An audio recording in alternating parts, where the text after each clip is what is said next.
Hi folks and welcome to the Kicking Out of Kayfabe podcast. I'm your host Colin. Thank you very much for joining me here today. On the show I'm going to be speaking with some of the hottest talent in Irish wrestling and some of the ones who are breaking out in the training centres and schools and will be the next wave of superstars coming through to take over the scene. But before we get into it, I would like to ask you to please head on over to Twitter and Instagram and give me a follow. My handles for both are at KOOK_pod. This is where I'll be keeping everyone up to date with who's going to be on the show, when the shows are going to drop, and we'll be reaching out to you guys, looking for some questions for the guests as well. I would also like to ask you to please like and subscribe to my channel on YouTube. Once I get to 100 subscribers, I can apply for a custom URL, but for now, you can find me by searching Kicking Out of Kayfabe. If you would like to check out some of the other stars in action, you can subscribe to the OTT On Demand service at www.ottondemand.com and subscribe for just $8.50 a month. It's very cheap, it's very reasonable, and there's 5 years worth of content up there now at this stage. It's well worth it. I'm a subscriber myself, and ask any Irish or OTT fan, most of them subscribe, and it's a great deal. So today, for the first episode of the podcast, I was able to procure an amazing guest. This young man is one of the brightest stars on the Irish wrestling scene today and has had a monumental rise in OTT over the past year. He's a big fan favourite and a favourite of mine. He is the undeniable Calum Black.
Hi Calum, how are you today? Hey man, how are you?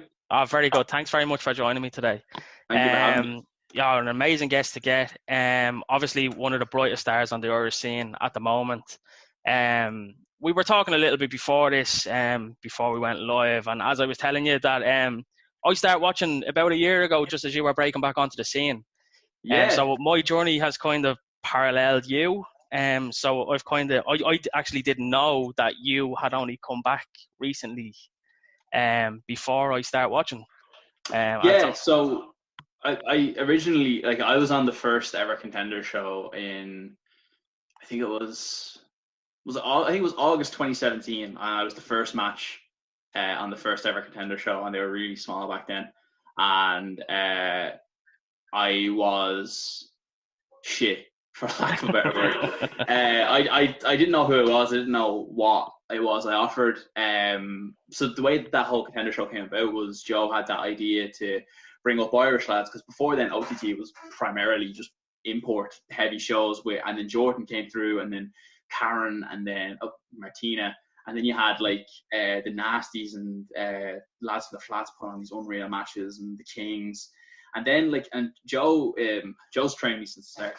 And Joe has always had these really great young lads like Scotty and myself, Tropicana, and him and Paul came up with the idea to do a Contender show. And so that to get to there, you had to do a 2-day seminar, and it was an invite to every school in Ireland, and then the top lads from that seminar got onto Contenders eventually. So yeah, I was the first match on the first one, and didn't go well. I didn't know who it was. I was good. Like I had good in ring skill, but I just was lacking so much. Like I came out in like bland trunks and like I was just bland. Like I didn't know who I was or what I offered. So that didn't go well.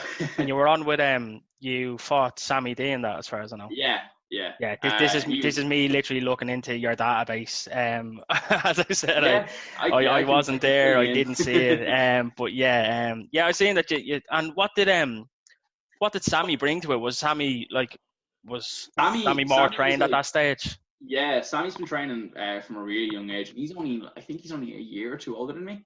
But literally, if you ask anybody in Ireland who they think is like one of the top Irish lads, they'll always say Sammy. And I remember when I got picked with Sammy, I remember being buzzing because you always hear that he's like one of the, and like he is one of the top lads to like train with and work with. And I remember like when he was even helping with the match, I was coming in with all these like I didn't know any better, so I was coming in with all these mad ideas. Like, oh, we can do this. And he was just like, chill out, it's cool. Like here, he was really good to me, and he was really sound to me, and that, and he really looked after me. But I think I'm looking at it now from my own perspective, like from where I'm at now, and I'm like kind of how better I am than I was then, and I can't watch that match back. It's just it's. So then But then, between one and two, then so you were on the second contender show then, yeah, I and you was the fought first Danny match then Butler. too. Danny Butler, So yeah. what did you learn then between contenders one and contenders two? What did you change up to then make yourself better going into contenders two? Well, I think when I got contenders, I kind of got a little bit of a shitty attitude. Like I stopped training as much. Okay. I kind of had the mindset where I was like, oh, Grant, I'm on OTT. I don't need to train as much. Um, and then I really slacked in training. I really slacked in the gym, and I would train like once every 2 or 3 weeks. Like I'd love to sit here and say it was hard done by, but I wasn't. I ruined it for myself. Like so. And I remember talking to Joe, and I was like, "Oh, hey, like, what's the crack with the next OT?" And like, he just said, like, I'm just not ready." And that was really hard to swallow. But the thing about Joe is he's so good at noticing, like, he's so good at picking up when people are ready, and he's so good at getting the best out of you. So that was really important to me when he said to me that, like, I just like he thinks like he always thought I was good, but the thing he said to me was I just need to improve on the the little nitpicky things that are going to matter in OTT. Do you know what I mean? Yeah. So I think it took me a while, like, and if it took me a while to kind of get out of the mindset that I was being hard done by. Do you know what I mean? Like I was such a victim card for me. I was like sitting Yeah. going, "Oh, I'm being hard done by. Like this is bullshit." But it wasn't. Like it was just I wasn't working hard. And Joe always says that like if you don't have work ethic, you're never gonna go anywhere in wrestling. And that took me ages to cop onto. Like It's very, like and very, very sound advice now. yeah, it is. And it's just I think for me it was just a case. I was 19 when I went on Contenders, and I was like, was I 19? Was I 20? Oh no, I was only wrestling 2 years anyway at that point, and I think I have like every match I've ever had written on a Google Doc. So it's And 2017. So May 28, 2017. So you're coming up to yeah, near your 3 year anniversary now. and in that 3 years, I had 1, 2, 3, 4, 5, 6, 7. So I had 7 matches before my match on Contenders, and Okay. I wasn't mature. I don't think. Yeah. So it took me a while then, and my best mate Cowboy, CJ West, I call him Cowboy because it's his nickname. If it wasn't for him, I don't know where I'd be. I'll get into putting him over later, but he was the one who really caught me on and just kind of he got the best out of me. Do you know what I mean? And Yeah. then it was him actually. I was talking to him on PlayStation. He was just like he just said like, man, you just have to just be undeniable. Like just go train and just be so good that Joe literally can't deny it. And that's where I was kind of like, I don't know what it was, but it just sparked something in me. And I was like, yeah, like fuck that. I'm gonna go in and just be the best. Like, because I've always loved wrestling, and like I've always felt good at it. Do you know what I mean? Like I never went into it and thought, oh shit, I can't do this. Do you know what I mean? I was like, oh, okay, let's see where I can go from here. Do you know what I mean? Yeah, that's very, very good mentality to have as well. Yeah. Because then, like, you're not kind of setting yourself unexpected goals then as well, or unreachable goals. And to be fair, Yeah. Callum, like from my perspective, like you're one of the top stars in OTT at the moment. You're one of Yeah. my favourites and a lot of others. Thank you. And to see you come on, as I said, like I didn't realise that you only came back in December 2018. And to see Yeah. you, when I saw you, I was like, oh my God, this fella must have been on the top for like the last 4 or 5 years, fighting and wrestling the way he's wrestling. That's the impression that I got of you, especially that Yeah. match against Jordan. Oh yeah. I'd love to get into that in a bit Yeah, definitely. I'd love to later as as well. well, because like that's where I saw you and you stood out to me. I was Thank you. like, this fella looks like he's been doing this his whole life. I And think I that's. actually didn't realize how young you were as well. Happy belated birthday, by the way. Oh, thank you very much. I turned 23 last Sunday, so thank you very much for that. I think the Jordan match was definitely the one that, but we can get into that later on because you've been very good at your layouts. But yeah, it's just the time away was literally just me getting the better of myself mentally, and I think that's always kind of been my battle. Is just kind of getting. It's just being mentally strong and getting in the mindset that you just need a work ethic. Like you can have all the talent in the world, but when you have no work ethic, it just goes. It just doesn't matter. Like I've seen so many lads that have been like unbelievable, but they just didn't have the work ethic, Yeah. and it just ruins them. So that was the thing I needed to learn. I needed to learn work ethic. I needed to learn that when you have a spot, like it's like you got to work hard to get it, but you got to work twice as hard to keep it. Do you know what I mean? Yeah, that's what they always say. Like it's easy getting to the top of the mountain, it's hard Mm. staying there. I'm Uh, very fortunate. I'm very thankful though. Everything that happened. Do you know what I mean? I'm very thankful that I got those opportunities and they didn't go well and I'm very thankful that I had like that not hitting rock bottom per se, but like I'm happy that I had those things you're happen. happy you made the mistake so that you can learn from it. Yeah, Basically yeah, falling off the because bike to get back up again. exactly, Yeah, and that's the only way. That's the only way you learn in life. yeah.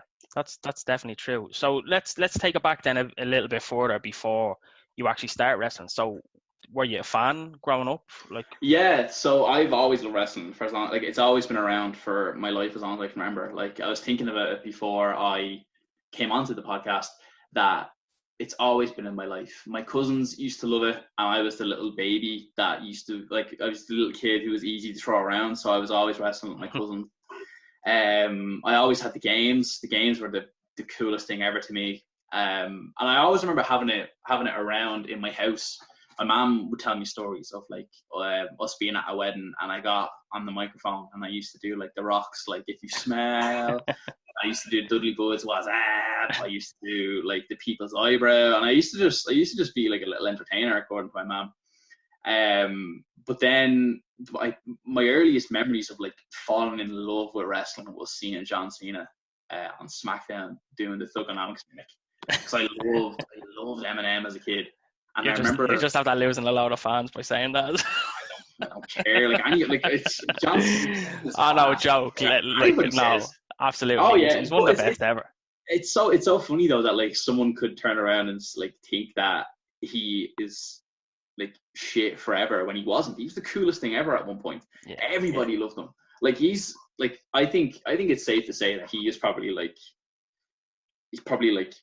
I don't know. Do I want to say this? Is he the Sounds pinnacle? shitty. Are you gonna say he's the pinnacle? No, but like you know how like certain eras are defined by like you have the Hulk Hogan era, and then you have like Oh, yeah, absolutely. he's John Cena was the ruthless aggression era. yeah, like he's I'll say it. If you don't want to yeah, say it, I'll say it. he 100%. was he was that Hulk. He was the Hulk Hogan for like lads coming up my age. Do you know Yeah, what I mean? And you can say what you want about him now, but at one point or another, he was the one who everybody knew. Like it's even like you know how old people say today, like oh yeah, like Hulk Hogan or like Big Daddy. Everybody now is gonna say John Cena. yeah. But yeah, John Cena was the first one that I remember like just being in love with, and the match I remember vividly the most is John Cena and Rene Dupree. I don't know why, but I just remembered that match specifically was the one where I was like, okay, I love wrestling now, and That I watched it. that's actually making me feel a little bit old, because that's around the year that I kind of like, I was hitting my mid teenagers and I was starting to fall out of love with wrestling a bit in Yeah, that I area. think everyone goes through that phase because I went through that phase in my kind of mid-teens when I was going to Mm. secondary school. Now don't get me wrong, Royal Rumble and WrestleMania came around and I was all on board. But Yeah, it's so funny how that. between March, April to the following January, then I wasn't watching as regular as I That's used so to. funny. 'Cause I was the exact same. Me and like I used to have a group of mates that we love wrestling in secret, but when Royal Rumble and WrestleMania came around, we didn't care. We were like, yeah, we love wrestling. Wrestling's the best thing ever. Who's gonna come out the Royal Rumble? That's like my friends now. Like all my friends give me so much shit for liking and watching wrestling, and I'm trying to push the indie scene on them, because I came into it last year. February 2019 was my first event, Mm. and I couldn't believe the difference. I thought I was going to WWE, and So yeah, I left it, and I couldn't believe what I was just after seeing. I was like, this is the best thing I have ever seen in my whole life. I'm going to every show now, and I haven't missed a show in Dublin since. And I've even taken the trip to Belfast a couple of times. But great. yeah, but like my mates come Royal Rumble, they're giving me so much shit, and then they're like, oh, Colin, who's going to win the Royal Rumble? And what's happening? What's happening with Roman Reigns? Is he fighting for the title? And what's the story with Bray Wyatt? And I'm like, lads, you were literally calling me all the names under the sun like a couple of weeks ago. But yeah, like I own it. Like, I think people always keep up with it. If they're a fan of it at one point, they always keep up with it in one way or another. But they wouldn't go to the extent that a fan would. That like yeah, they keep up with everything. You know what I mean? I think WWE has kind of made it a bit of a taboo again, like because it did kind of come out of it in around the 90s, early 2000s, and then kind of went Mm. back into it again, where Yeah. people are kind of a lot of people are kind of afraid to be fans or to say Mm. that they're fans. But anyway, let's get back to you. So from so from watching wrestling, then obviously you had the childhood dream, as I have, and as everyone had. We all wanted to be WWE superstars growing up. But obviously that's not a realistic goal for everybody, and not Mhm. everyone will pursue it. So at what point then did you say, okay, I'm gonna go and train? When I left school in 2014 and I was 17 when I finished school and I hated school. I didn't want to go to college and I didn't know what I wanted to do. And I remember just looking up wrestling schools and I had the self-awareness that I knew that wrestling wouldn't always be a full-time thing and I needed something. So I remember looking up wrestling schools and I found like Irish Whip and Main Stage and Fight Factory. And I remember thinking, oh yeah, Irish Whip, that's where Seamus came from. So I sent my details to Irish Whip and they never got back to me because I didn't think they were doing anything. And I remember finding another company called Wrestling.ie and I saw they had a show in Drogheda where I live. And I rang the number on the company and I said, hi, I'm looking to train to be a wrestler. Do you know how to do that? And he said, oh, where are you from? And I said, Drogheda. And he said, okay, cool, come down to the show and I'll introduce you to some guys. So I remember thinking like, oh, deadly, I'm actually taking my first steps. Brilliant. And I went down to the school. I went down to the show, sorry. And the people on the show were Foxy, the referee, who was wrestling as like I don't know. I can't remember. I can't remember what he was. I want to say like a Street Fighter character or something. Okay. A lad wrestling as a ninja, and Joe who was wrestling as the Irish Warrior, I think. And I remember going up to the promoter of that IE, and I was like, "Hi, I'm the guy who rang about wrestling school." And he goes, "All right, just wait here." And then he brought out Joe, and I was just chatting with Joe for ages about wrestling, and I asked him how to get involved, and he said he trains at a school called Mainstage.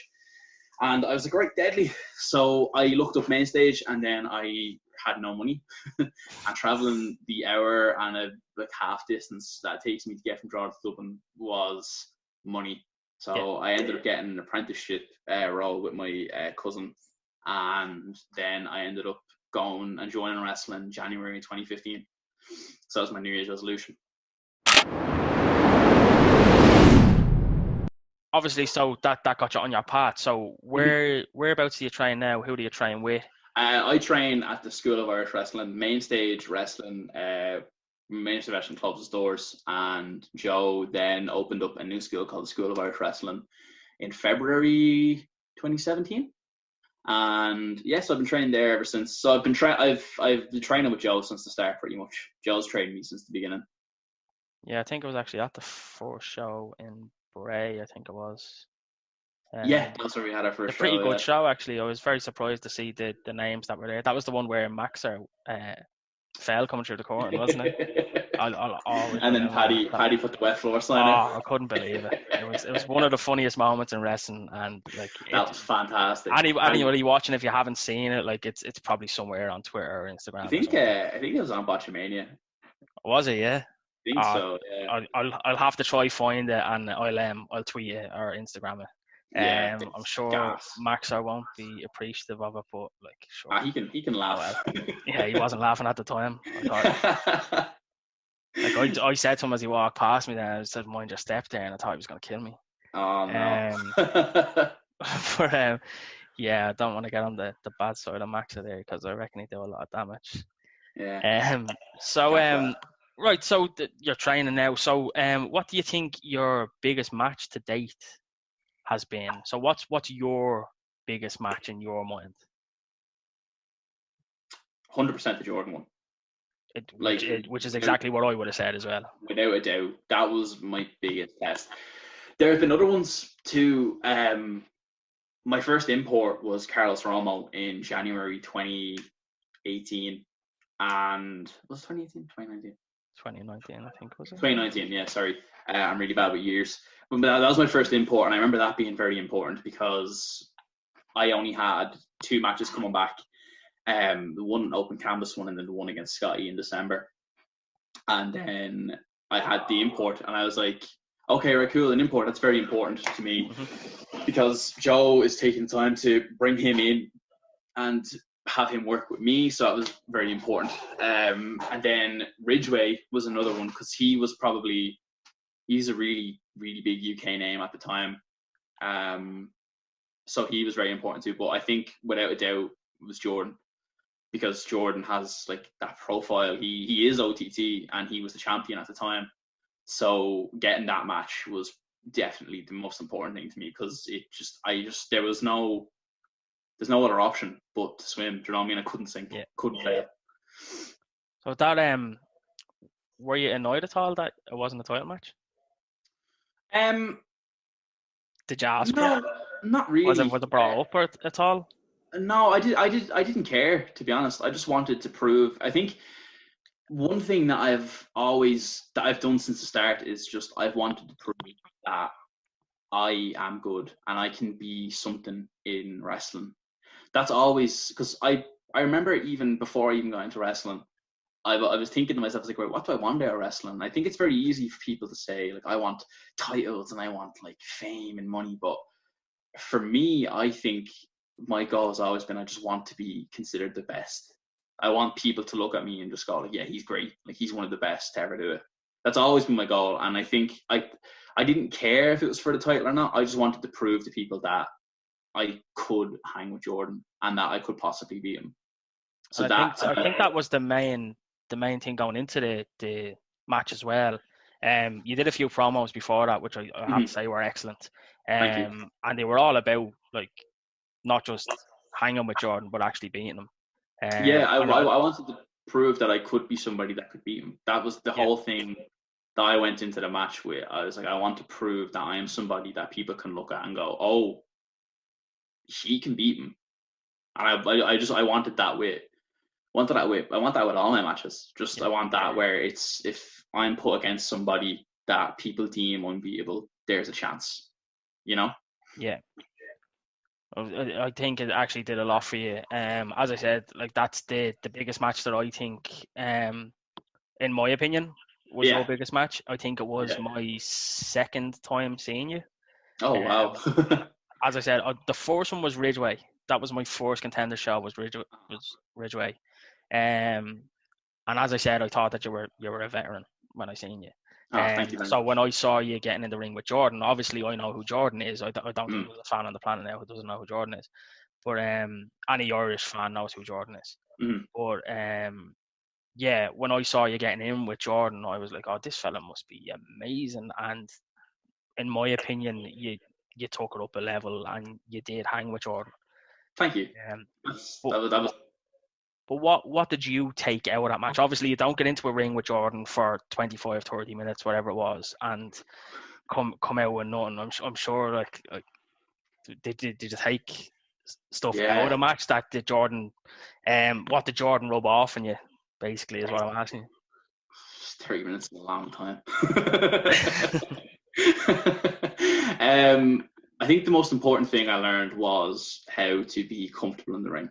I think one of my biggest issues that I've always had from the start is as soon as I get in, I am going like it's only something I discovered like recently enough to, and I didn't figure it out until after Jordan, was when I get in the ring, I'm immediately just thinking of the next thing and I'm not enjoying the moment. Like wrestling is great when you are going slow and you can enjoy it and you can take in what's going on around you. And when you're listening to the crowd, it's so important to do because they could be telling you one thing and they could like, I don't know. It's just, it's hard, so hard to explain unless you're in that situation. You know what I mean? Yeah, But I think the biggest thing I learned from Jordan is just to be able to be confident in myself, to be calm, to just enjoy it. Like stop rushing to get to the end because there's no feeling like it. yeah. Like I've never been in the business, but one of the things that I've heard is if you think you're going slow, slow down. Yeah, that took me forever to do, and it's one of it took me years, and I still sometimes kind of have those moments too. But I think I think once you get it, you get it. You know what I mean? And then Yeah, you don't really forget it again. And it's amazing. Like when you're just calm and you're confident in yourself. That's the most important thing. Believing in yourself and believing that you belong there is just such a confidence booster. And it just the thing like people know when you're not confident, and people can tell when you're like unnervous, when you're nervous, sorry, or when you don't believe in yourself. And if they don't believe in you, then if you don't believe in yourself and they don't believe in you, then like, who will? yeah. Well, I think when you have the backing of like you obviously had the backing of OTT going into that match because Joe's not putting you in there with Jordan unless he has full confidence in you as well. Yeah, that was another thing too. To have Joe, who has been there since day one of my journey, he was the person who put me onto the school, the first person that I talked to about training. To have him kind of to have him have enough faith to put that match in the main event of his first All Irish show, and have that belief in me that go, yeah, I think you and him can work some really good stuff together. It was probably a bigger thing to me than anything. And I remember he even tweeted. I think I screenshot something that he tweeted about me that night because it just meant so much to have like your trainer have your trainer believe in you and like finally see that you can do something. You know what I mean? I think it's a credit Yeah. to him too when he sees lads that he trained like being able to do that kind of stuff. Because Obviously, like you, I don't know about you guys when you walk back through the corner or when you speak to him afterwards, but like obviously when you're looking at Joe, you wouldn't be able to tell because like he's He's expressionless. He's so business when he's at shows, and I think he said that with Tony recently. I'm not sure if you listened to it. If anyone hasn't listened to that, listen to Tony Kelly's podcast with Joe Cabray. he's very It's good at stuff. excellent. But I think he said that when he's there, he has like 10 matches to plan, and he has to get the logistics It's and everything. And it's so if you're looking for a smile, like you're not going to get one. it's a big it is a big kind of meme. It's a big joke, really, kind of when Joe is at show day because everybody's aware, but he's not that way anymore. I think it's a joke now among all of us more than anything because he's just gotten so good at it now. He can just chill out. And I think people find joy in trying to make him laugh on show days, but Absolutely. of course there are times where you just know. But it's the same with anybody. Yeah. Same with Do anybody. you think he's working? You think what? Do you think he's working? Do you think he's I in think character? I think sometimes it's just to get people to leave him alone. That's fair. Okay, so obviously we're in lockdown at the moment. Yeah, No wrestling at the moment, but no. your dream opponent coming out of this, you can fight anybody. Now I've seen a couple of things on Twitter. I think you've liked a couple of things. Someone Hmm. mentioned Brody Lee. That'd be great. Yeah. Another one mentioned Cassius Ohno, Yeah, that's the one I want. or Chris Hero. So your dream match, you can have one opponent to come over to OTT for a match. Who was it? Chris Hero, without a shadow of a doubt, without thinking, Chris Hero. He's been my dream match since day one, and I remember meeting him when he came over for WrestleCon, and I think that was the first time where I was kind of like vividly like, "Oh, hi, how are you, Mr. Hero? I'm Keith. Nice to meet you." Because I've just always, I don't know what it is about him, but I've always loved watching him perform because he just has a way of drawing you into his matches, and then when his matches kick up a gear, he has you. You're hooked, and you have no choice but to watch. But I think beyond that, if you watch it from a wrestler's standpoint, where you're trying to learn from him, he has incredible footwork. He can do any style. He's so adaptable. I think that's the thing I love about him the most is he's so adaptable to every level, to every style, to every crowd, and I know I could talk about him all day, but my dream match, and fingers crossed, at some point, I get there's a hierarchy and there's probably other stuff that would make sense business wise to have, but I think if I ever got a chance, excuse me, my dream match would be Chris Hero. Well, hopefully Joe's listening. I doubt he is, but hopefully he's listening and can take note of that. But Chris Hero, he's a great choice. I thought you were going to say Cena based on how much you put Cena over. But I think dream No, matches. you're thinking about more realistic as well. Who we Yeah, could have him with? Yeah, yeah. I that's think fair. if I'm going dream matches, it'd probably be like CM Punk or Cena or Undertaker or Kurt Yeah, Angle, yeah, like anybody like that. They're dream matches, but dream matches in terms of stuff that can happen. I think yeah. Chris Hero. Second, probably be Pete Dunne. Oh, that's another good choice as well, and that's plausible as well. Probably. Might get Pete back over. It's hard enough getting Toil and everyone getting Pete. Do you have another job outside of wrestling? Yeah, I work in a school for children with autism. I am a SNA, That's very so cool. that's a really good job. I love that. My younger brother has autism, Hmm. so I've always grown up with it, and Yeah, that was kind of I've gone through so many careers, so many college courses, and I've never found anything that I love more than I love doing what I do. It's just great. it's a very tough job. It's a very good job, and there's not Yeah, enough it can. days. It can be. It has its days, but every job has its days. I Yeah, think the main thing is I finally found something that I can do in my real life that I wake up and I actually want to do. You know what I mean? yeah. I don't wake up That's and the dream for everybody. yeah, Yeah, if you're happy going to work, that's all that amazing. Like, matters. All that I wish I could have that as well. matters. Not the same job, obviously. Like I wouldn't know what it'd be like, but like a job that I could wish getting up and going to work with. Like, It's um. never too late to find that, man. So what other jobs have you had in the past? I've worked as an apprentice fire engineer. So they're the lads that go and install and check your extinguishers, your smoke alarms, your fire alarms, your smoke detectors, sorry. And they service all that. I had that for a few months and I left that to go to college to be a radio DJ. And I finished that course. I never did anything about it because I couldn't. That was really weird. If you didn't have any contacts and you didn't know anybody, there was no way Mm, you could get anywhere. So that was a yeah. waste of time. Um, Is it not then something that you go back to, I don't or know. have I you think thought about going back to? it's a good. I still possess some of the skills that I learned there, Mm, and I don't know. Maybe it's something I can pick up in quarantine again because I think one of the things that I've learned a lot in quarantine is just I want to try loads of different things. I don't really want to be set to one thing, and I want to mm. just try everything because like what's the worst that can happen? So I don't know. Maybe it's cool that I have that background there for for a plan in the future. But Yeah. right now, I'm happy where I am. You have Tony and Ango there as well now. There are a couple of contacts that Yeah, in the yeah. biz now as well. Don Marnell as well. Don Marnell worked for 98 FM, I think, for a very long time. So yeah, I have got good contacts now. Mm. But I think yeah, there's loads of other routes I want to go. But it's good that I have the plan, like plan A through like G at this point.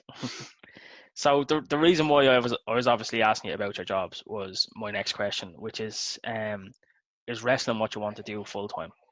Yeah, I'd love to. I'd love to be able to travel the world and wrestle and go like just get as much experience as I can. But it's such a cool thing. Like it's you can go to Japan and you can learn a completely different style. You can go to Mexico and learn a completely different style. Like it's a trade that you can bring with you everywhere, and you can just have so many experiences in life through wrestling. And I think because I love performing and I love wrestling, if I can get that, if I can get like to travel the world out of it, and if I can get it to be a full-time job doing that, and if my life can be living like the craft that I love, then what a dream! Like what a lucky life to live.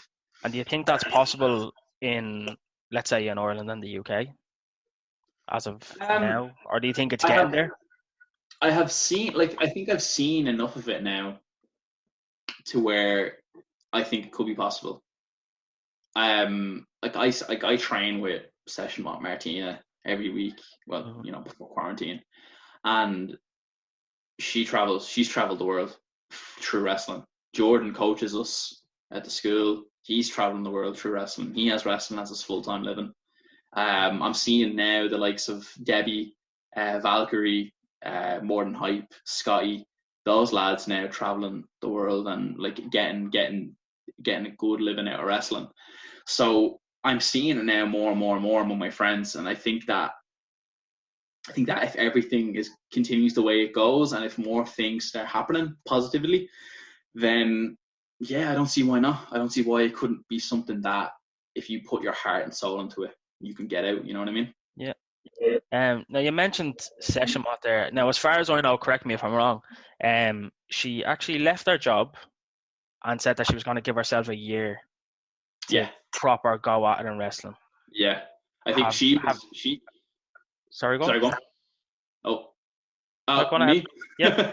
Yeah. She was someone who embodies work ethic. Like she's like if you look up work ethic, she's the one who's gonna come up because when Session Mock got started, she was working as a secretary in an MS center. Was that correct?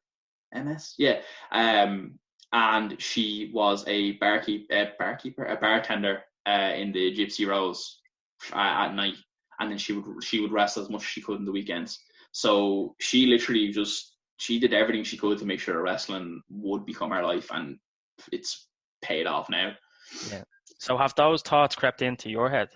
Have you thought about Um, knocking full-time work on the head and just going full at it? Obviously, like there's certain circumstances where it may not be possible, mm, depending on circumstance. But has the thoughts crossed your mind? I think I'm very fortunate in my job that I work a school term. So I would work. So I would get summers. Thankfully. So I don't know if I would ever like right now. I don't know if I would ever um, quit a full time job. But I think what I would like to happen. What I was planning on doing this year until all this happened was working the term, saving money, and then kind of giving my summer to wrestling Okay. and just seeing how that paid off for a while. But right now, I think I'd be silly to because I only really work for OTT now. I am OTT is once a month, and I think if I was to do something like that, it'd be very very very silly. One day, hopefully, but I think it's just not realistic right now. Which is the reason why I was asking you the initial question as well. Do you think it would be plausible to do without the UK and Ireland? I hope so. To just get an idea of how the scene is as well. I Because from yeah. what I've seen, it's grown. Oh yeah, it has grown, and like I said, I gave examples there of people that are doing it. You know, like Mhm. more than Hype, Debbie, Valkyrie, Sky, Martina, Jordan. They're And they're all my mates. They're people that I just know, you know what I mean? And they're able to do it. So I don't see why not. That's fair. Okay, so like this is a bit of a thinker. So if you could talk to your 16-year-old self, or 15 or 14, or wherever you were kind of getting into wrestling, what advice would you give them that could guide you forward in your path, in your upcoming path, in your training? Work hard. Just always work hard. And that's the most important thing, because work hard and don't be afraid of failure. They're the most important things, because like you can live with failure, but you could never live with what if.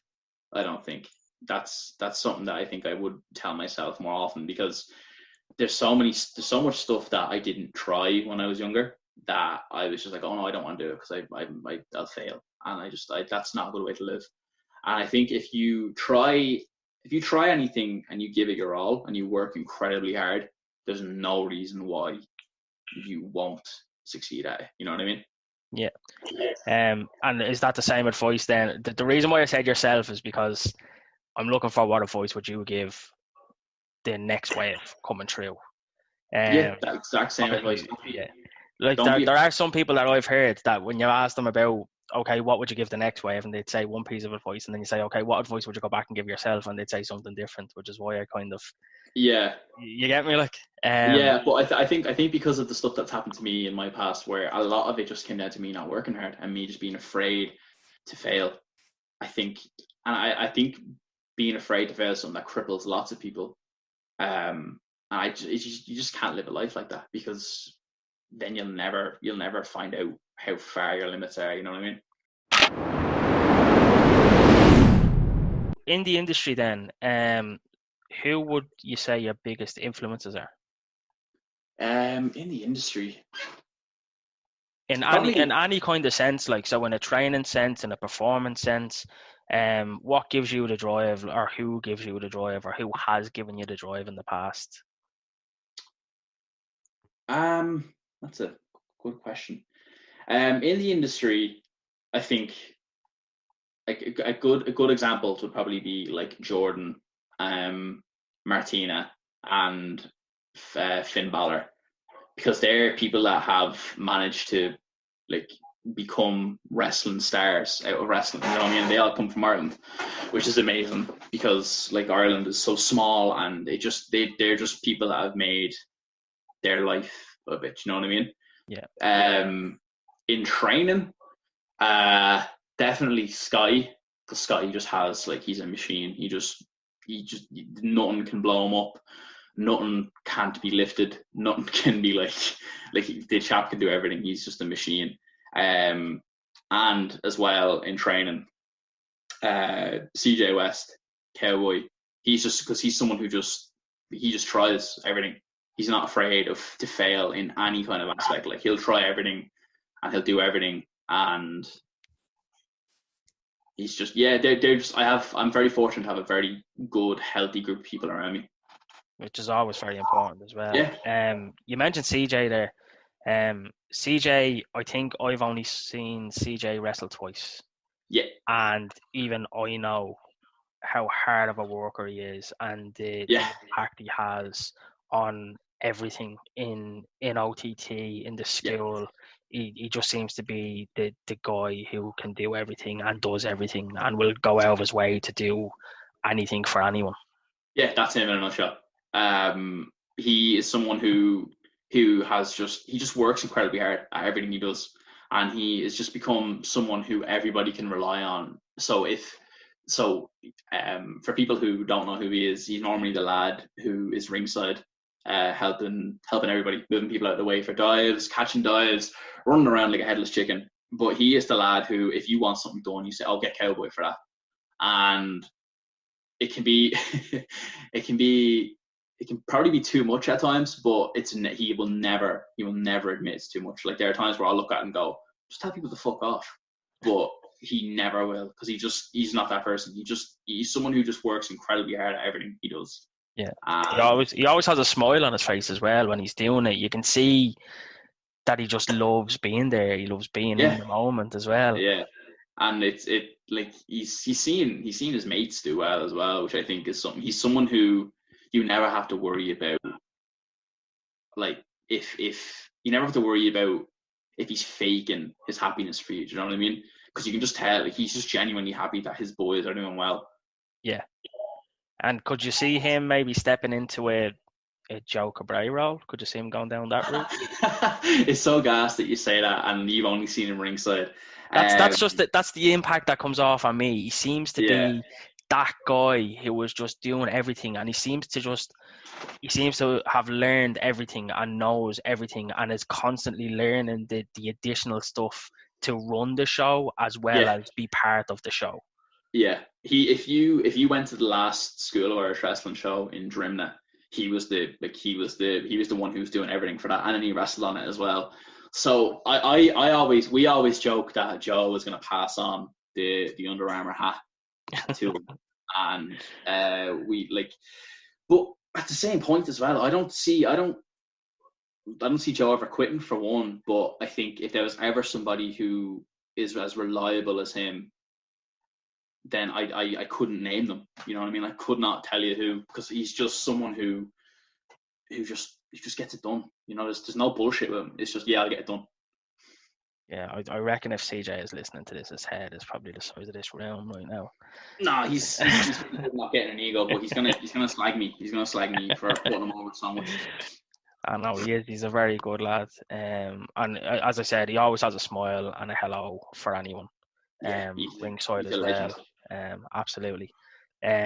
So in getting back to actually the wrestling aspect, so or mainly show you at a show, like OTT has been pulling in some pretty big stars. Oh yeah. Um, have you ever got starstruck by any of them? I think the only one I really kind of remember getting, I think it's very, I'm very good at kind of fabing it, where if I see someone like super famous, excuse me, in wrestling, I'll be able to admire from a distance. But X Pac at WrestleCon was one, because I was actually getting to see X Pac, and it was mad. Too Cool were another one, which was I don't know if it was starstruckness or if it was just me thinking it was mad that I was able to see these people like they were next to me. Do you know what I mean? Yeah. It's so strange. Yeah, X Pac, Too Cool, were definitely them. I feel like there's more, but I just can't think of them right now. OTT is that so many people over that I just begin to forget some of the really cool people we've had over. So do you still watch wrestling nowadays as well? Like, would you Yeah, keep up with the likes of WWE, AEW? Yeah, I wouldn't watch it. I wouldn't watch like Raw or SmackDown weekly, but Mhm. I watch a pay-per-view, and I'll keep up to date on Reddit and Twitter and stuff like that, and I'll see where it goes from there. But I think the when it comes to me watching wrestling, I just watch. Yeah, I watch anything really. I'm mainly on a big All Japan buzz right now, and an early Ring of Honor buzz as well, because I think the early Ring of Honor stay like Samoa Joe, CM Punk, all It those was lads, amazing. best era in Yeah, wrestling. Unbelievable, like literally just absolutely. the unbelievable crop of people just coming up and running. Stop, stop, class. So with these stars then that may have been like that you may have been on shows with, or would you go up, would you ask any advice of them? Um, it depends really. I think the main place for that is seminars. Okay. So I've asked, like, seminars are great. We've been very fortunate to have some good seminars at the school. Just seminars in general, really. But I think when it comes to show days, there's just so much else going on that you don't really want to not bother them, because they're all really. I've yet to meet an import that, or anybody in wrestling, that has come in and been like a cock. Do you know what I mean? Yeah. But I don't know. I've never gone up to an import and have asked any advice unless they have been in a position to do so. Do you know what I mean? Okay. Yeah. If they're sitting there eating a sandwich, you don't want to go up and ask them like, how Yeah. do I get better? But if they're kind of chatting and they're like, you do talk to a lot of them and you just get to know them in a personal way, and then they just drop advice like that. Like Eddie Kingston was class to have him backstage because he's so nice to talk to, and you just talk to him and you ask him questions and he just gives you answers, and they're really in-depth answers as well. And I'm very fortunate. We're very fortunate as well to have the likes of Paddy and Joe and Justy, those kind of lads around, because they just give you advice like nothing. Paddy takes training at the School of Irish Wrestling, and he's one of the best trainers ever because he's an infinite source of knowledge. Yeah, I really want to get Paddy on here as well. Won't get into what I spoke to Paddy about already. But, I know in a nice way, Paddy. I offered Paddy the podcast, and he did decline it because he doesn't like doing them. Yeah, it's my goal to get Paddy on someday. He has lots of stories as well. He's just gas in general. That's it. Like I follow him on Instagram, I follow him on Twitter, and you see all these pictures thrown up from 2007, 2008, even before that, and like the people that he's been with and around, and you could just see that they're a few of the nights that he's thrown up, they just look absolutely wild as well. Yeah. So I'd love to get a few stories off him as well. But so what would you say? Is there any like one piece of advice that you've received that has like stuck with you long term? Yeah, Haskins gave me good advice. We did a seminar with Haskins before, and a lot of what I said earlier is just don't be afraid to try things, because like wrestling's infinite. You know what I mean? You could be like, I'll use Ireland as an example. You could be in Dublin one night and do something that doesn't work, and then you could go to like Cork the next night and you could find something that works. And you go, okay, this worked here. Let me try it here, and then you find out kind of you just figure out what works. So one thing that he said to me that was great was just don't be afraid to try things, and like don't be afraid to think outside the box and break the mold a bit, because you've nothing to lose really, and there's always something to kind of take from every match. I think that's very important. Yeah, that's very, very good advice. And again, Haskins, super nice bloke as well. Yeah, lovely lad. Yeah, he's definitely punching as well. Just throw that out there. I know he knows it as well. He's told me. So stepping away from the ring, then, do you have any hobbies outside that aren't wrestling related? I love the gym. The gym is the best place ever. I love lifting weights. Powerlifting's great. I love video games. Video games are really cool. That's what I spend most of my time doing. I love reading. I love going out on walks and stuff. Sounds like I'm naming like a dating profile. But yeah, I kind of have a lot of just relaxing hobbies, because I just enjoy I enjoy time where I'm doing nothing. You know what I mean? Yeah, don't And we all? I just love having downtime. So yeah, I'm not really a big movie or TV guy, but since the quarantine, I've gotten really into like films and TV stuff. So they're kind of what I spend a lot of time doing now as well.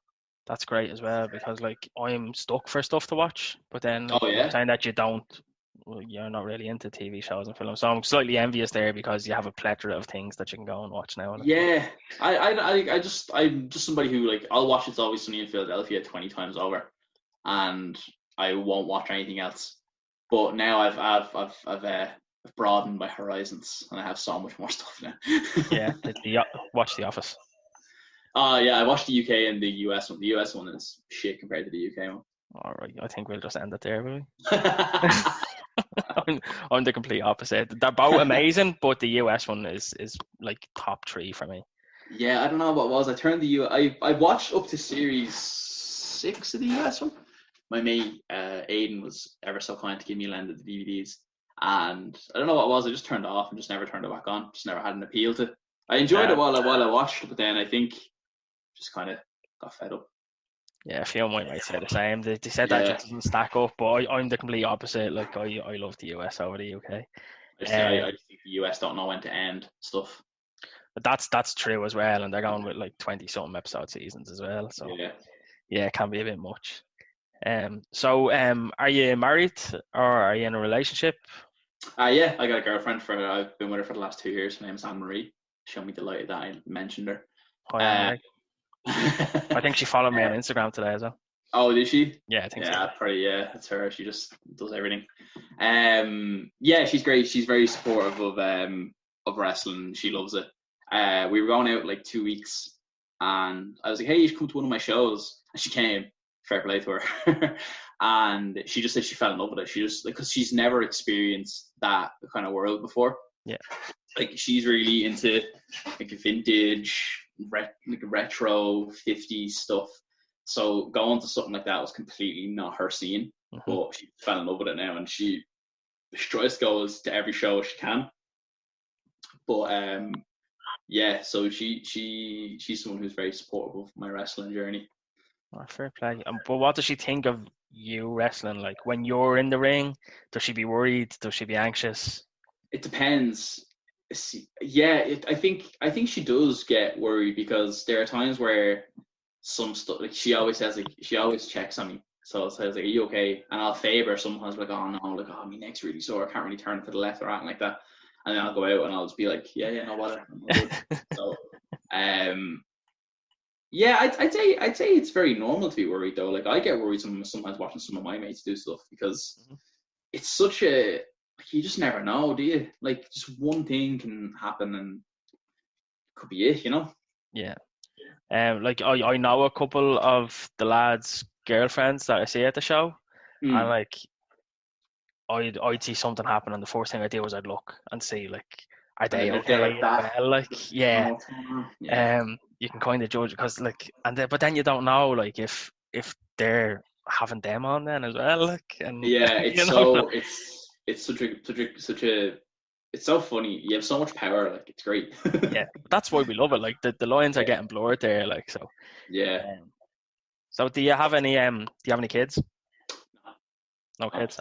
No. I was just gonna ask if you had any kids. What have they seen you wrestling? But yeah, you're still young. no, yeah, you Um. still got plenty of time. Um. So you've mentioned CJ. Yeah. My next question was who are your best friends in wrestling? I'm presuming how well you put CJ over. Um. You'd count him in that bracket. Yeah, he's my best mate. Not just in wrestling, but just in life in general. Hmm. I love him to death. I'd be lost without him. Yeah, he's just someone who he's so brutally honest, and I take his opinion over anybody's. Like, if 10 people are telling me that something is great, and I ask him and he says it's shit, then it's shit. Do you know Yeah. what I mean? He's just someone who I just would, yeah, no, I'd die for him. He's great. I love him. Captain Sexy as well. He's probably someone who I consider one of my best mates too. Um, those lads are a lot older than me. So they have a lot more of a maturity in them. So they're lads who I go to with everything. Yeah. But yeah, no, CJ is probably my best mate in the entire world. And I'm very fortunate to have a very, very, very good circle of lads around me. Like, we're all in a group chat together, and it's the best crack. Like, I've got loads of lads in there. So I got like Gunther Isaac, Liam Henry. I'm gonna get in so much trouble. I'm gonna forget somebody. Liam Henry, Dara Lynch, Con Kelly, CJ, Captain, Aiden, Scotty. Am I forgetting some? Am I forgetting some? Yeah, I'm forgetting some. Can need to check. Sorry. Like, they're grand too. Oh, Danny Cross. Oh. Yeah, but I'm very fortunate to have those lads be my close circle. Because we're all like we all have the same interests. We all play PlayStation together almost every night. We all have the same sense of humor. We're all really good mates. Like, so I'm very fortunate to have a very, very, very good set of mates. And how many of you came out of Karen? Oh, I think the only ones that haven't, Con, Dara, Liam. No, Liam's not. Liam's our boyfriend. I think two. Yeah, two. Yeah. Mm. So are there any kind of fun stories you can tell me that aren't going to get you in trouble? Oh, a lot of them are getting me in trouble. I think the thing about Arab is we're just wind-ups. So, like, we'll do what we can to get you to react, and then once you react, it's like, oh, what are you reacting for? Like, come on. I think the best one was we all like Scotty uses Blue Monday in the UK. So and he was talking to all of us about how he wanted to use it, in Ireland, how he might switch to it. And we all somehow managed to convince him that Danny was going to use it. He's like, oh no, he's called Dibs on that. He's going to use that like on Sunday. I think Sunday is when he was going on Contenders. And I was like, oh, he's going to use that on Sunday. Like he said he's going to use it. And Scotty was just like, what? No, no, it's mine. I'm using it in the UK. And it went on and on and on and on and on to the point where he finally copped that we were having him on, and he just it's that kind of stuff that I love. You know what I mean? Those kind of stories that where you're just so close that you just wind each other up, and you know how to push each other's buttons in a safe environment. And do you have a big kind of like rib culture? Like, would you always be I wouldn't pranks on each other or anything like? Yeah, I wouldn't say like they're not like vicious pranks or anything, but we all know how to make each other laugh, and we all know how to kind of like wind each other up, and I think that's probably the most important thing. Like we all know it's like it's never a hostile environment. You know what I mean? It's just everything is so fun. It's a fun environment to be in. And for me, from the outside looking in, it appears that way as well. That's good. Especially when I'm at shows, and even which is on social media and stuff, like you can see it, and you can see that there's a good click there, and obviously that makes for better training sessions, better work environment, and probably better life as well. I think the most important thing is like in terms of friends and like stories and stuff. We are all like everybody that's in Irish wrestling. We all get along. Like there's nobody in Irish wrestling that I could sit there and say I don't get along with. I'm sure someone could say something about me, but me personally speaking, I couldn't name anybody who I don't get along with. You know what I mean? Even if it's just as simple like, hey, how are you? And a small talk, and then walk away and don't see each other till the next show. There's never anybody you go and you're like, oh fuck, I hope so and so isn't there. Do you know what I mean? Yeah. So I think that's very important. Irish wrestling is very, very healthy with people that are in it. It's great to hear. Onwards and upwards. Mm-hmm. So obviously we hit the kind of personal stuff and kind of chilled for a minute. So these were a bit hard hitting. So Okay, so these are about your goals. So like, where do you see yourself going in wrestling? So if you can give me like, so the two that I have is where's your short term goal and where's your long term goal. So like, let's say short term, the next, like obviously if we come out of this quick enough, hopefully back in August, September, and the next year or two, and then where do you see yourself in like 5 to 10 years? Short term, when everything comes back, I would like to just get my teeth into some really good stories with OTT. I'd like to kind of be involved in stuff that makes an impact. I'd like to kind of I'd like to I just want to keep getting better, but I think my short term goal is I would love to have a high profile match in the stadium. So something very important that has built up and culminated in that. Sorry, just to stop you there before you go any further, just so you can think about it as well.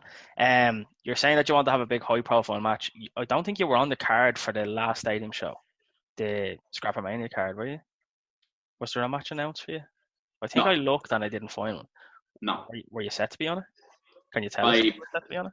I don't know. I don't think so. There was nothing, no plan for me, and there's a lot of times where some stuff happens the night before, but I think Scrapper was such a stressful time for Joe that when he had the card, that was it. You know what I mean? Yeah. And that's okay. Like I wasn't upset about it. I wasn't like obviously I was disappointed, but I think the thing that I took out of it that was most important was I didn't let it set me back. I let it push me forward. So, now it's kind of just put a lot of it's put a lot of things into like perspective. So I had to kind of look back and see what was I missing. You know what I mean? Yeah. So I'm not looking at it in a negative light. I'm kind of thinking of what I could have did. So the crosshairs are firmly set on October 31st. Yes, without a shadow of a doubt. That would be amazing. Like if that was the first show back, and if we all got a bit of training under our belts, I think that would be set to be one of the best shows ever because everyone's going to come back and just be dying to just go in there and give it their all. I'm just gonna be worried about getting a ticket. To be Oh honest, yeah, like it's going to be fierce. but yeah, so short-term goal would probably be to be in one of those high-profile matches in the stadium, and the NLW title would be pretty sick too. Which Scotty holds. Mm-hmm. First little rivalry with Scotty. Right, so long term then. So seeing yourself 5-10 years from now, where do you want to be? I have a lot of promotions that I want to wrestle for. So the end goal, I've always said that I've always wanted my end goal in life to be WWE. So I wanted to sign to WWE when I feel like I've accomplished everything that I've wanted to accomplish, and I can go there and I can have every experience I want to experience. I don't want to go there and feel like I could have done this or I could have done that. Mm-hmm. So my very, very, very end goal is WWE. When you say WWE now, do you mean like what people are referring to as the main roster WWE in America? Yeah, I think so. I'd love to go American WWE. Yeah. So you wouldn't kind of class, and the reason why I'm asking this is because like I'm saying that you wouldn't kind of class NXT UK in that, because like with NXT UK you still have that freedom as well, as we've Yeah, seen, well, to an yeah, extent, as we've seen with a lot of people, that they're able to still work a lot of the indie yeah, promotions. yeah. So, I think end goal would be main roster WWE. hmm, Never say never on NXT UK, but I think I have a lot more stuff that I want to accomplish first. So yeah, I've always wanted to go to Japan. I've always wanted to do a lot of time in Japan because I think Japan is the place where you go to get great. Everybody that I love has gone to Japan and has come out unbelievable.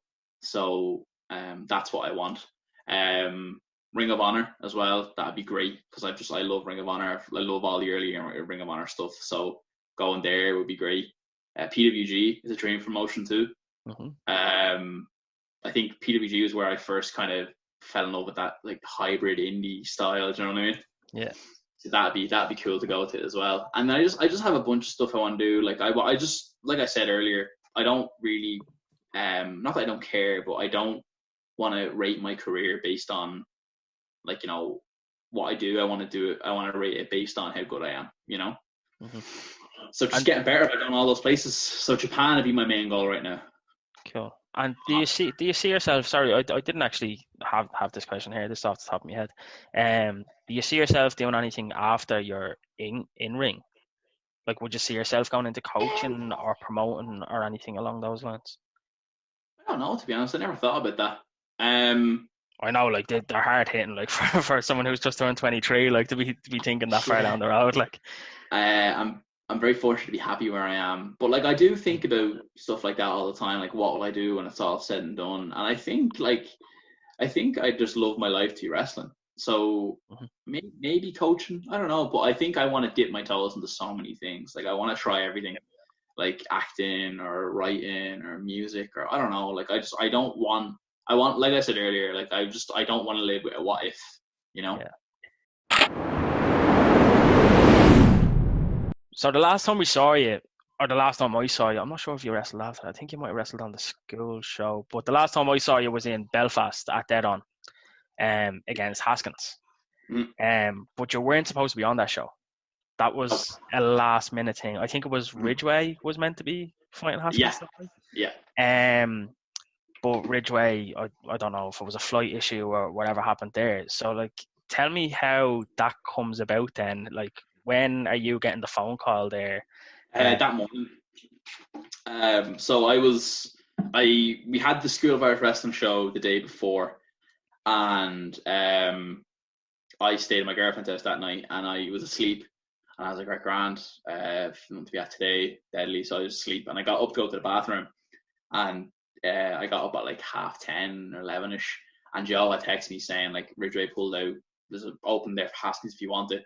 And I wasn't ready. I was like, oh shit, yeah, I'll do it, no problem. And I remember sitting there being freaked out because I was like, oh god, I wasn't expecting this because like there is like a mindset you need to get into like day before or the day of Mhm. your show, so you know kind of what you're stepping in the ring with. But I think like I knew it'd be fine because I had enough. I had enough confidence in myself. I was very nervous, of course, but I think like there's a good nervous and a bad nervous, and I was definitely the good kind of nervous. But I think the thing that stood out to me the most, and Cowboy pointed it out to me, was he was like, yeah, but think of it, Ridgway pulled out, and Joe, like you were the first person that Joe went to know that you could have to like know that like he could get something out of you. So I think that's what I took out of that more than anything was like, so I got texted on the day because he found out on the day that there was an issue I was personally thought of, and I managed to go up, and I feel like I did a good job. I actually have that written down here in front of me. I said that's a huge testament to you that he picked up the phone and gave you thought of me. Yeah. That was mega to me. Yeah, that's pretty sweet. So the time before that, then, and this is what I want to get into a bit. So at OTT Kings, Monsters, and Bastards, you teamed up with Scotty to take on Amari and the OJMO. Well, at the end of the match, Scotty took a beating. Amari with the pin on Scotty, and you were there to break it up. You slid into the ring, but you didn't. And I'm not sure if you've watched that back. Have you watched the show back? Mm-hmm. Okay, so Tony Kelly said at the end, Calum has some sort of jealousy in him when it comes to Scotty Davis. Is there any truth in those words? Nah, I wouldn't say it's jealousy. Like I said before, he's my mate. We're mates. We've trained together since day one. Like we team together. And we're good together. Mm-hmm. I wouldn't say no. It's not jealousy. It's the fact that I know he can be better, but I think he's gotten complacent. He's gotten more into the state of mind of not champion. He's just someone who has gone down this route of knowing that he's good and he's complacent. So he hasn't lost an OTT since David Starr, and then when he went on that run, then he got the title, which he beat me for. He then just, I don't know, it doesn't feel the same Scotty Davis. It feels like superstar Scotty Davis and not Supreme Suplex Machine Scotty Davis. Not the one that I know, Okay. So having Omari beat him and knowing he was going into a stadium match with Omari, I was hoping that was going to be the flame that lit him, Mm-hmm. But I guess we'll never find out now. So you said that a little while ago that you wanted the NLW title as well. So if we come out of this and the plans haven't changed and Scotty and Amari go ahead, you're obviously going to be waiting in the wings. So who do you want to see come out as champion, or do you have a preference coming out as champion? I don't care. I think I'm a different animal now than when I faced Scotty before. Okay. Yeah, no, I don't care. I think Omari is someone who's come in now and he's become one of the top lads in the Irish scene. Mm-hmm. We've definitely adopted him. Mm-hmm. So, yeah, no, I think it'd be. I think either way, it'd be great. It'd be a great match. That's all. And I think any fan would be happy to see you take on either of them. Hopefully so. Or hopefully, both. It's a job in the past to get that kind of reputation. So just one last thing that Tony said just after that was, it's going to be a big year for Calum Black. Obviously, he didn't predict the COVID. But he said it's going to be a big year for Calum Black, and it's actions like that will make it a big year. Do you think that your mindset has changed coming into this year to kind of push on a bit further with actions like that? Do we have a new, tougher kind of, I don't give a shit, more about me type of Calum Black? I don't think it's a case of that at all. I think it's just what I've been doing before is proving people that I can hang. Mm-hmm. But I think now I want to prove that I can win.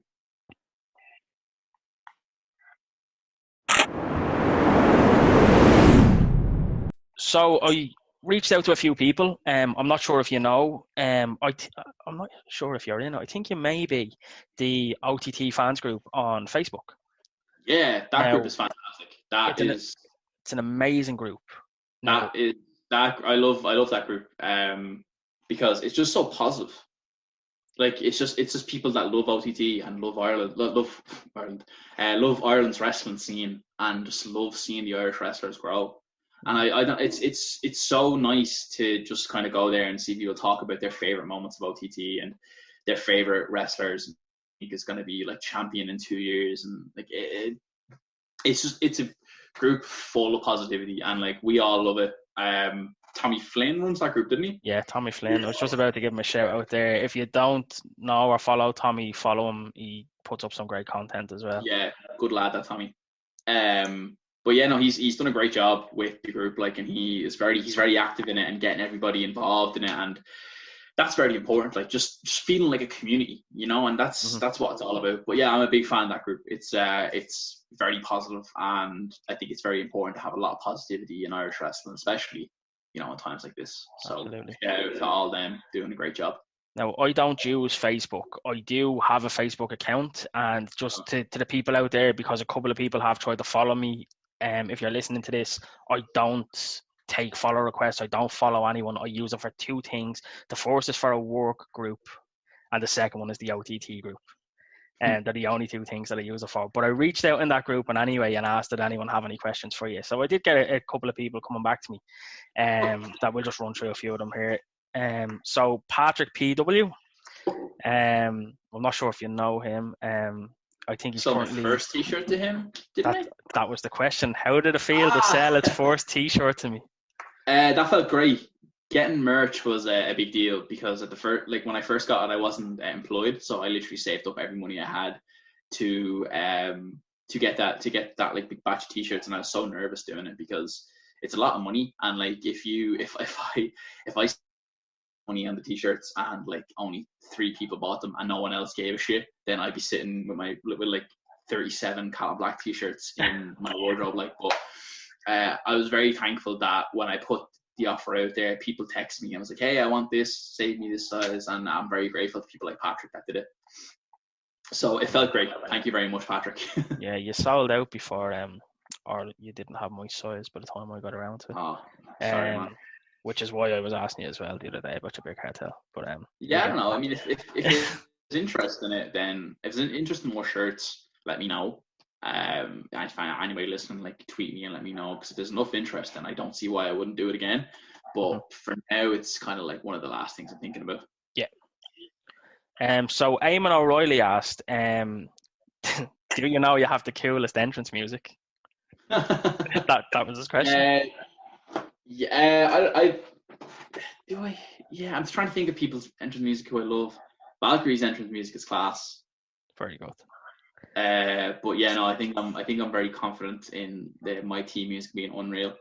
Yeah, I love it. It's just class. There's something about it. Like, it's just great. I was thinking about changing it before all this happened, but the more I think about it now, like, I've browsed Spotify for ages trying to find something that I think suits me, but I honestly just can't find anything else that I listen to and just get pumped. Do you know what I mean? Yeah. For anyone who doesn't know, it's Gone Guru, Life Seeker. And I think anything that has that kind of like, it just starts off with those beats at the start before it gets into the song, and it's immediately, as soon as you hear those beats, like, Calum's here, like. Yeah. So that's what I think is very important. It's a song that people can resonate with me. Changing it, and if I was to start like just as I'm building something that's me, if I started changing it, then it's just going to start the whole cycle again. You know what I mean? Yeah. No, I think it's a pretty cool song. Now, I wouldn't like to see it change. I think it's brilliant. No, yeah, I don't think I will either. So another question on your music was Johnny McMurray asked, what made you decide to use that song in the first place? So, like, how did you come across that song? Did anyone put your wire to it or anything? That song is for anybody who's plays games. That is the Convicts theme in Dead Rising. So they're the lads that have the big tank that's a lesson for another day. But I remember playing the game for the first time and I loved it. And then I went out and you're introduced to those lads, and that song starts playing. But it's the immediate, like you said at the start, when you hear like the didn't, it's like, it's so weird because it strikes a fear, but it just, not fear, but it's like it's a real kind of like turn your head song. You know what I mean? Yeah, I don't know. I immediately heard it and I was like, this would be fantastic entrance music. Yeah. And I think I've gotten the persona and I've gotten my style to fit around my music. You get what I mean? Yeah. The attitude that you have coming out then fits that perfect. Yeah, that's kind of, that was one thing that was a big help in building like what I think my character is now, is just listening to that song and just thinking like, right, like what would happen if someone was really listening to this song. I think the best entrance music is Samoa Joe when he had Simon Says. Mm-hmm. And there's something about that song, like there's something about my theme song that I feel reminds me of that same kind of thing, you know? Yeah, I think talking about it now, I don't think I'm going to change it ever. So, Brian Maxwell then with the next question asked, what's the biggest animal you think you could knock over with a clothesline? Oh, I don't know, like a penguin or something. I don't know. Animals are strong. Animals are strong, yeah. I don't know. What kind of animal would I knock over with a clothesline? A giraffe is nothing but neck, so if I got it good, I feel like I'd be able to take it down. I'm gonna stick with a penguin. But they're massive. I don't know. This is a hard question. A cat. A cat. Go with something easy, yeah. I don't know. I don't condone clotheslining animals. Yeah, I think we'll stick to that line as well. Yeah, I want Peter coming after us. So Sean O'Brien, I don't think this is the rugby player. I think this is a different Sean O'Brien. Asked, who would you love to face as your first match back after the pandemic is over? So is there anyone, your first match back? Is there anyone who you just love to get in, kind of like, I presume what he means, kind of like as a warm up kind of match to get you back in your flow again? Oh, that's what I'm taking from it now. I don't know. I think describing somebody as a warm up match would be very disrespectful to their ability. Yeah, warm up is probably the wrong word there. Yeah, I think mean more to get you and them back into your wrestling vibe then again. Just what would be a great match like. Mm-hmm. Me and Scotty would be good. Me and Scotty have really good chemistry. I would, actually, Nathan Martin. I think me and Nathan Martin in a singles match would be great because I think me and him both have the same kind of style and intensity, and I feel like it'd be something that'd really bring people in. You know what I mean? Mm-hmm. I love that style of match where it's just two lads going in and just beating each other and both trying to win. And I think he has a lot of that style, and I think I have a lot of that style. I think us two together would be able to create some really good moments. So yeah, I think Nathan Martin would be a good one. Yeah, he's very vicious in the ring as well. I think he might be sore after that one. Yeah, Nathan or LJ. I think LJ would be really good because LJ can adapt to any style really, and he can work anything. And then Darren would be good too for kind of more of a technical match. I don't know. I think Nathan. Yeah, I think Nathan would be really good because that would be something that get me straight back into my style. So the last thing that I kind of have here are a list of, how many do I have? 22, bit of an odd number. 22 what we call quick fire questions. They may not be quick, but quick fire questions is what I'm calling them. I'm going to use these same questions with everyone that comes onto the podcast. Okay, cool. And then we'll be able to see like who answered what as well. So we'll just get cracking from the top. So who's your favorite wrestler? Chris Hero. What's your favorite wrestling theme song? John Cena. My time is now. No. Word Life. Sorry, Word Life. Yeah. Easy. What's it called? Basic I to think the it's called novice. World Life, or it's basic to No, it. basic to the Yeah, novice. yeah. So what's your favorite match that you've been involved in? I think we've already Involved answered that, in me and Jordan. Jordan. Yeah. So what's your favorite match that you haven't been involved in? Jordan and Star, Amazing. best match ever. This one, Yeah, that's the one right there. Yeah, perfect match. I got goosebumps at the end of that. I think that one or Be Cool and Orange Cassidy from a different a entertainment. completely different reason. Yeah. Yeah. So where were we? So have you had any injuries? No, I've been very fortunate to not get any injuries in wrestling. I think anything that I've had has been has just been tiny little niggles that I've been able to roll out. So yeah, I'm very fortunate with that. Touch wood, which answers my next question because I was going to ask you what the worst one was. The worst one was I shit myself in a match, if that counts. Did you? Yeah. It's a common thing. Yeah. So I've heard. That's not an injury physically, but it Yeah. is spiritually, egotistically. It's an injury. Was it from a bump? Yeah, I think so. Was it? Yeah, no, it was. Yeah, it was. Took a bump and just. So who would you say has the best mic skills in OTT? Liam Royals a really good promo.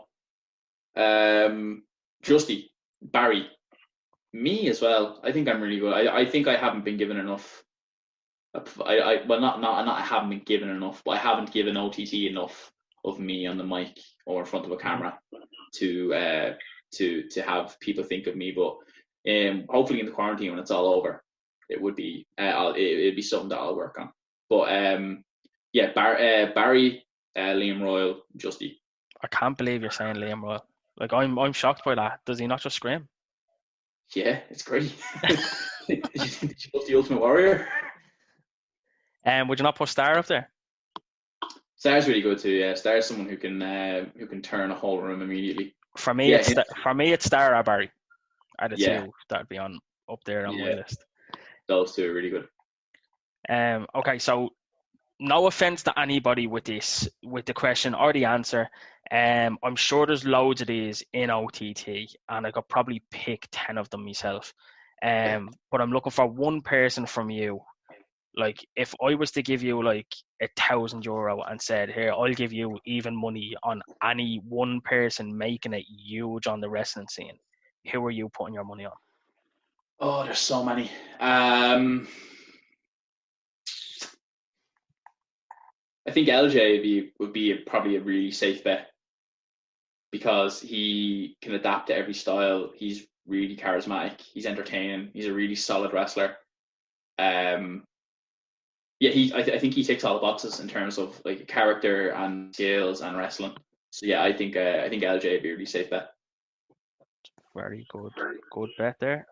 I don't think I'd be happy laying that bet now, but there's so many like there absolutely is. Liam Royal will be another one. Scotty, obviously. Debbie Keitel, Amy, like Martina. There's so many. Like it's nuts. Yeah, we're blessed from my perspective as a fan. We're blessed to have so many like people that can be and probably are stars in our eyes as well. Like, yeah, it's class. It's ridiculous how stacked the OTT Ireland, roster is. Ireland definitely is going to run like the European scene for the next few years. Yeah, absolutely. So do you have a guilty pleasure favorite wrestler? Guilty pleasure favorite wrestler. Oh, well, guilty pleasure is such a do I? Oh, I feel like I do, but I feel like it's for really like mean reasons. Guilty pleasure favorite wrestler. I'm actually drawing a blank now of every wrestler ever. Oh, we can go past it. It's fine. Yeah. So I think we covered this. Sorry, go. If I think of it, I'll shout it. Yeah, absolutely. So I think we covered this a little earlier. I was going to ask, do you have merch? Which I don't think you do at the moment. No, not anymore. But if there is an interest, Yeah. let me know. I have a few designs with a guy who I work with, DZ Designs. He's great. So I have a few designs that I'm thinking of for just gear purposes. But if anybody's interested in stuff, let me know. Yeah, and if anyone's watching this on YouTube, there should be Calum's Big Cartel website there below his picture. That's where you can find some of his stuff when he gets it back in. So, oh, sorry, that was the other thing. Any discounts for your favorite podcast there? Yeah, sure. Why That's not? me. That's me, by the Yeah, sure. Yeah, of course. way. You can have all the So, Zero merch I have for free. so who have you had the best chemistry with in the ring, where everything just seemed to click? Scotty definitely, because me and him trained together forever. Jordan, I felt me and him just clicked instantly. I feel like that. Yeah, I'd say Scotty or Jordan. Okay. And Captain Sexy, actually. Me and Captain Sexy do really good stuff together in training. Like, And in a kind of once-off match perspective, would you have anyone that maybe you wouldn't have trained with as much? Was there anyone that kind of clicked there, um, like just looking here through the list that you may not have been training with? So Carlos Romo, Chris Ridgway, who else did you have? Haskins, uh, Star is another one. yeah, the Star match was weird. I was dying sick during that Scar match. I think I had food poison or something like that on the way down, and I remember just like completely just going on autopilot for that match, which is really disappointing. I hope I get another match with him at some point in the future to kind of right that wrong in my own head. You know what I mean? Paddy Morrow, actually, because Paddy would train me, but like I would never really train with Paddy. But me and Paddy have really good chemistry. Like every match that we've had, I wrestled him twice. And any match that he and I have had has just been really easy and really fun, and has just been like a mutual effort. Do you know what I mean? Yeah, like the match that you had at Take Me to Your Leader was a great match. On a great show as well. Like that's my favorite kind of non-stadium show. I think that was a great show. Like. Yeah, that was the contender shows are like the shows in the Ringside Club are brilliant. They're next level. Like it's a completely different atmosphere. Like I don't think people like this. I don't think people realize like how good these shows are. I think when they're probably thinking, oh, it's not in the stadium, so it's not going to be as good. But like, yeah, but then if anything, like they're amazing. Like I've come home from some of those shows going like that was a blast. Like and like I only paid like 15 quid. Yeah, that's the best thing about OTT. They have unbelievable shows and they're very, very, very affordable. Yeah. So where are we next? So do you prefer to work as a singles or a tag? Singles, because I've always worked in singles. I think I've done a few tags, but I don't think they were. I think tags. Full steam space machine. Yeah, that's me. They're like I enjoy doing tag matches, but I think singles matches, the single matches that I've had have been more enjoyable than the tags. I've had some good tags too. I don't know. It's singles. Cool. So the next one, we kind of touched on this a little bit earlier on as well. What are you watching during lockdown? I watched Community. Community is the best show ever. I've watched all that through. I finished Better Call Saul. I am now watching 30 Rock. I don't think I've ever gone around to 30 Rock now. 30 Rock is so good, man. You should watch 30 Rock. I'll have to give it a go. Oh, and Dave as well. That's Little Dicky show on FX. That's really, really, really good. Couple for the list there. There you go. So one word. Now I only want one word. I don't want the sentence. I don't want an explanation. One word to describe Joker Bray. Hero. Good word. Who is the most annoying in the dressing room? The most annoying. I feel like her whole gimmick is annoying, Martina. I can only imagine. No, she's actually amazing. I don't know. There's nobody annoying in the dressing room. There's nobody that I don't want to be in the same dressing room with. You know what I mean? Yeah. So who would you say has the best gear? The best gear. Mm. Is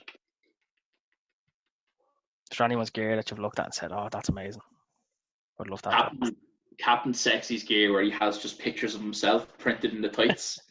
that's. I remember when he first brought that to a show. He was like, "Ah, here, lad, look at this," and he showed it to me, and I just was blown away. It was fantastic. Yeah, no, that's definitely the best gear ever. Do you reckon you could pull it off? Oh hell no. Singlet for life. So, if you were traveling, who would be the best to room with? Cowboy, CJ, Cowboy, Captain, and Sky, and CT Flexer. And we all went to London. We all went to London for Fight Club Pro seminar 2 years ago, and it was me, Captain, Cowboy, Scotty, Carl, and Aiden, and we all stayed in like an apartment, and it was the best crack ever. So yeah, those lads, I'd say all them. And is there anyone who you wouldn't like to room with? I wouldn't like to room with. No, not really. No one. I think I'd room with everybody.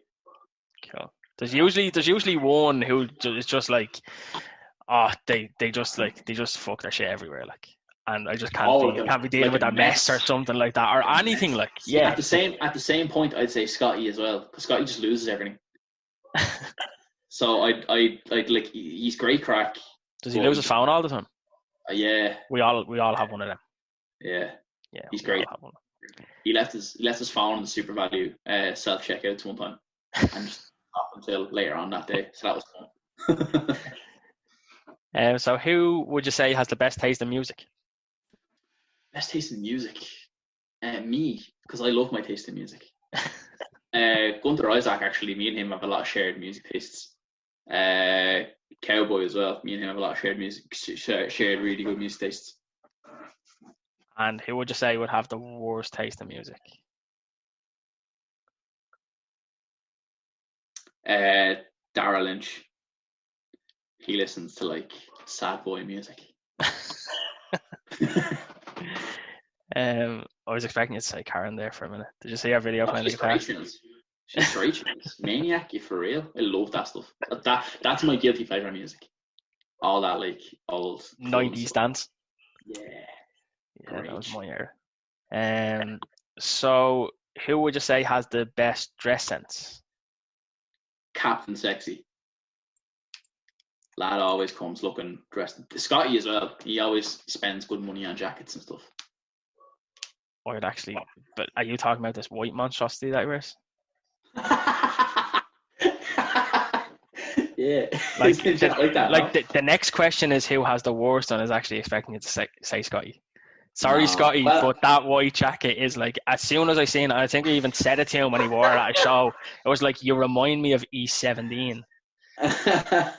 It's like you should only wear that for like 3 weeks at Christmas. Yeah, I get you. The worst dress sense is Dara Lynch again. Jesus, Dara's not being put over here at all. No, he's not. No, I love him. He's a good lad. He's a very good lad. Okay, so the very last question: who's the longest in the shower? Longest in the shower, Cowboy. Yeah. Cowboy. Okay, take that whatever way you want. That's the question. I obviously robbed that off Soccer AM as well. I think it's a great question to finish with. Like, yeah, but that's everything that I have here. They're all the quick fires. That's like an hour and 40 minutes we've been chatting. An hour and 43 minutes. We're after going so far. Yeah, that I didn't think it was going to be this long, and it actually didn't feel that long either for me. Yeah, no, it didn't. I really enjoyed that, and I think you said that this was your first podcast as well. It is. So I hope people enjoyed it. I hope they got to know me a little bit better. I'm sorry if I speak weird and I say like a lot. Hopefully that'll get better with time. But thank you very much for having me, and I hope it was a good episode and people enjoyed. That's no problem at all. Thanks very much for coming on, Calum. For anybody watching or listening, follow Calum and myself on Twitter. Calum's at Calum Black. I'm at KOOK_pod. Instagram, Calum's at Keith, KEET, Done, DONE. I'm at KOOK_pod. As I said, when Calum gets his merch back up, calumblack.bigcartel.com, get on that. And get onto YouTube. If you're listening to this on your music apps, get onto YouTube, Kicking Out Kayfabe on YouTube. Please hit that like and subscribe button. Get a few followers in there, and hopefully I'll be able to get a unique, what do you call it, URL, once I get to 100 subscribers. But yeah, thanks very much again, Calum, for coming on. No problem at all, man. Really appreciate your time. No problem. And thanks everyone for listening. Till the next time.